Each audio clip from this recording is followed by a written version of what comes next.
চরবাংলাবাসী, আসসালামু আলাইকুম। হিন্দু ভাইদের নমস্কার, মুসলমান ভাইদের সালাম। আপনারা ভালো আছেন? আপনারা জানেন আগামী জাতীয় সংসদ নির্বাচনে আমি ধানের শীষে আপনাদের মাঝে নির্বাচন করব। আপনারা ধানের শীষে ভোট দেবেন এবং আমার জন্য দোয়া করবেন, আশীর্বাদ করবেন। প্রিয় চরবাংলাবাসী, আপনারা জানেন দীর্ঘ দিন দেশে কোনো ভোট হয়নি, মানুষ ভোট দিতে পারেনি।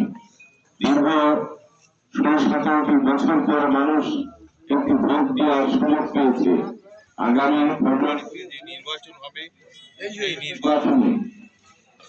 সেই নির্বাচনে শহীদ প্রেসিডেন্ট জিয়াউর রহমানের প্রতিষ্ঠা করা দল এবং খালেদা জিয়া দুই দলের নেতৃত্ব দিয়েছেন। আমি সেই দলের যারা তারেক রহমানের নেতৃত্বে আজকে আমরা সেই দলের রাজনীতি করি। দীর্ঘদিন এই দলটি জনকল্যাণে কাজ করেছে, দেশে বারবার প্রধানমন্ত্রী হয়েছে। আপনাদের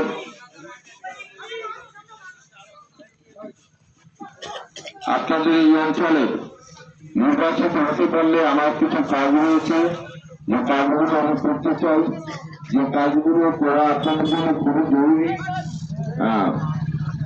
একটা হচ্ছে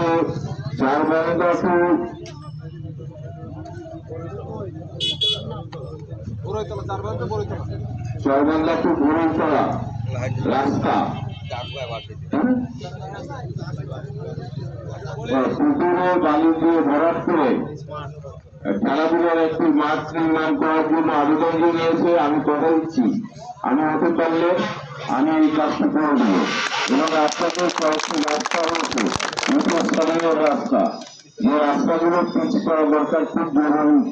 আমি কথা দিয়ে যাচ্ছি, যেখানে গুরুত্বপূর্ণ যে কোনো রাস্তা আছে সবগুলো আমি হতে পারলে পিচ করে দেব।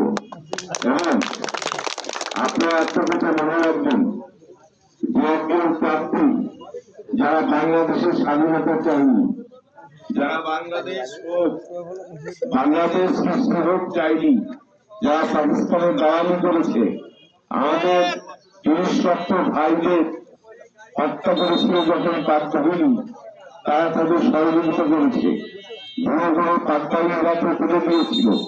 আমার 3 লক্ষ মাদুরদের পাকবাহিনীর ক্যাম্পে দিয়েছিল ওদের মনোরঞ্জনের জন্য। তারা আজকে বাংলাদেশের নির্বাচন করতে চায়, তারা আজকে বাংলাদেশের এমপি হতে চায়, মন্ত্রী হতে চায়।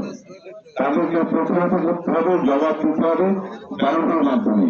যারা পাকিস্তান চেয়েছিল তাদেরকে ভারতের মাধ্যমে পাকিস্তান বানাতে হবে। আমাদের উন্নয়ন করার যে কাজগুলো আছে, আমরা উন্নয়নের সকল কাজ ইনশাল্লাহ আমি কথা দিয়ে যাচ্ছি আপনাদের সম্পূর্ণ করে দেবো। এবং আমি আপনাদের কাছেই থাকবো, আপনাদের নিয়ে পথ চলবো। ধন্যবাদ সবাইকে, ভালো থাকবেন, সুস্থ থাকবেন। আগামীতে আপনাদের সাথে আবার দেখা হবে। আল্লাহ হাফেজ।